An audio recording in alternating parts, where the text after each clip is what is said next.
Healthcare is a top priority in the US and some other countries, according to Wikipedia. Interestingly, income inequality sometimes ranks lower in global surveys but higher in others, like Indonesia or Turkey. And socially. What does the Wikipedia overview say? Generally quite open based on the cited data, things like indifference to premarital cohabitation, seeing single motherhood as neutral, very positive views on ethnic and racial diversity, interracial marriage. What about abortion? That's always a big one. Worldwide, the article notes about 66% favor legal abortion, but it really varies by country. In the US, older Gen Z and younger millennials are described as largely pro-choice. But there's still activism on the anti-abortion side, too. Oh, yes. The article notes that anti-abortion sentiments exist enough within the generation to motivate activism. And post-Roe v. Wade being overturned, support for legal abortion remained high, but it mentions fewer Gen Z men saw it as a critical issue in the 2024 election cycle. Interesting gender split there. And what about gender equality and trans rights? High support mentioned globally for both. And in the U.S. context, things like Black Lives Matter. Wikipedia indicates Gen Z shows higher support for the BLM movement and protesters compared to older generations, and correspondingly less support for the police. They also report higher rates of feeling discriminated against. Yes, particularly among sexual and ethnic minorities within the generation. And their support for free speech can be, let's say, nuanced, sometimes qualified if the speech is deemed offensive by some. How about nationalism or global views? The article suggests they're generally less nationalist than previous generations and tend to view globalization positively. Okay. And U.S. foreign policy priorities. Things like countering terrorism, protecting human rights, and the environment come up, according to the article. Views on immigration are described as mixed globally. One survey cited showed a slight edge for making legal migration easier, but again, big variations by country. The article specifically mentions the Gaza war. Yes, it notes that Gen Z is more likely to support Palestine and oppose Israel compared to other generations. In climate change, we touched on that with the eco-anxiety point. Right, it's consistently listed as a top concern worldwide. The Wikipedia article reinforces this. They're more likely to believe in climate change, believe it's human-caused, experience that eco-anxiety we mentioned. And distrust older generations to handle it effectively. That aligns with the political AI paper, too. Exactly. On government itself, there's some interesting, maybe slightly conflicting data points mentioned. A Pew poll from 2019 showed U.S. Gen Z, 18 to 29, having more support for a larger government role than older generations. And another from 2018 found 70% wanting government to solve problems. But the Wikipedia article also points to more recent polls suggesting declining trust in U.S. institutions generally, and less strong agreement that democracy is necessarily the best system of government. So, maybe some evolving views there. That's complex. What about guns?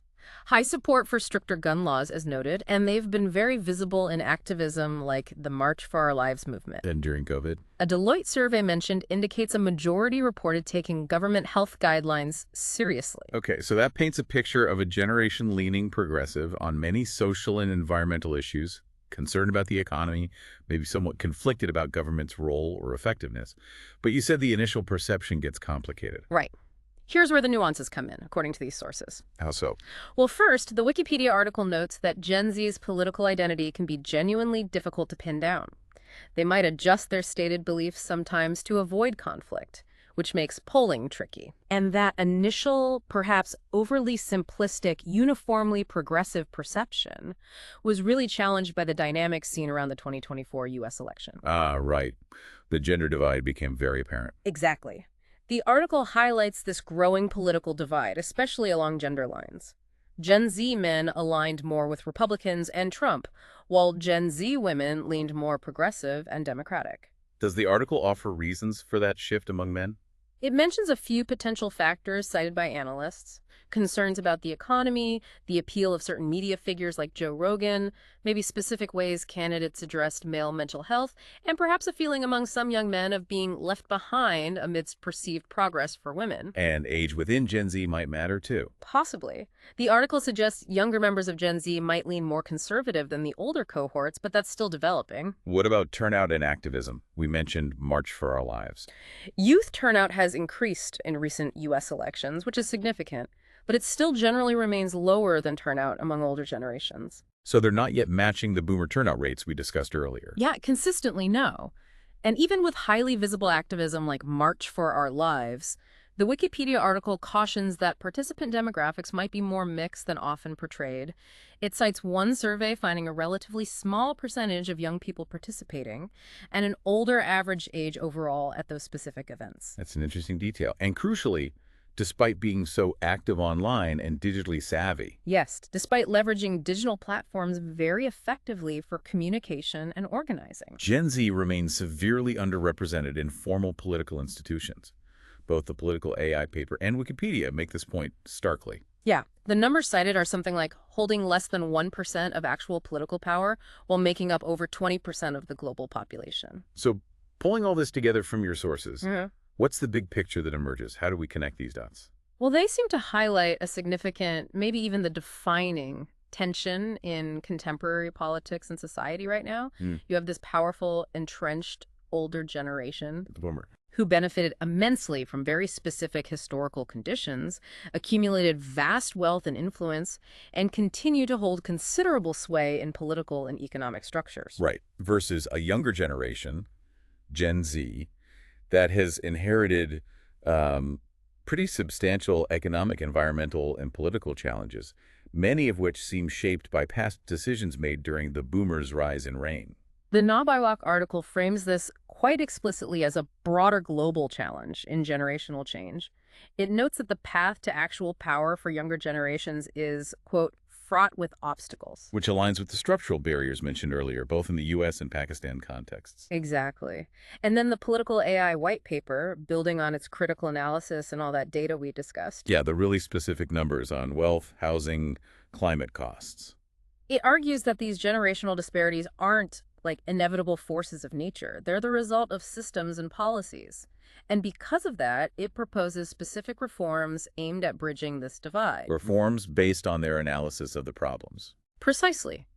Aimed at ensuring what they call long-term societal resilience. It outlines recommendations across economic, environmental, and political spheres. Okay, what kind of things do they suggest? Economically, they propose enacting a 15% estate tax, but only on wealth over $5 million. They project that could generate around $200 billion annually. Which could presumably be used to address some of the inequities. That seems to be the idea. They also suggest a major push on affordable housing, building 500,000 units annually, with the goal of closing current housing gaps by 2035. That's ambitious. What about the environmental side? They propose introducing a $50 per ton carbon tax.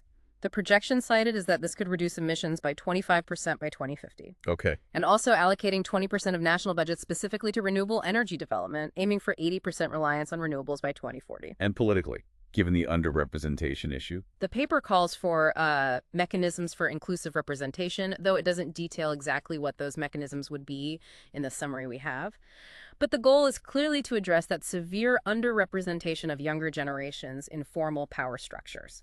So that source, Political AI, presents these as pretty urgent steps needed to rebalance things between the generations. Yes. They frame it as necessary for bridging the divide and ensuring society can handle future challenges effectively. So this deep dive into your sources really paints a clear, albeit quite challenging picture, doesn't it? I think so. On one side, you have the baby boomer generation.